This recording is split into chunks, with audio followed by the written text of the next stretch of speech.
guys, see you, hi. Ito ang aming dating bahay.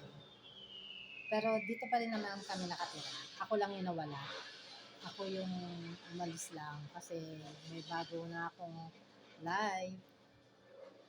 Yan. Yan ang aking father. Nanonood siya ng TV always. Life is his TV. Always big trouble for us.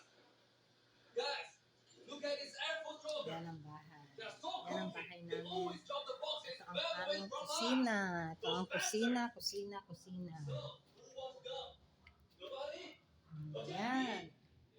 Yan ang aming kusina. Bago ako umalis, pinaayos ko to. Yan. Yan ang kusina namin. Yan. Nakakamiss. Namiss ko tong bahay. Pero iba na ang life ngayon. Siyempre, may partner na tayo. Dapat bukod-bukod. Saka actually, mga anak ko rin naman, may mga sarili na rin pamilya. Kaya may sarili na rin silang buhay. Every Saturday, nandito sila. Nagkakasama-kasama sila. Pag pwede ko pumunta, available ako.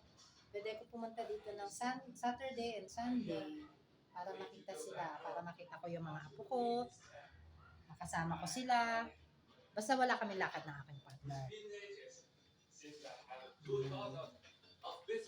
Ayan. Medyo pangit yun sa Hague kasi padating ang aking mother next year at aayusin namin tong bahay. Papalitan namin yung binil na nasa sahig. Kaya tinanggal na namin. Okay guys.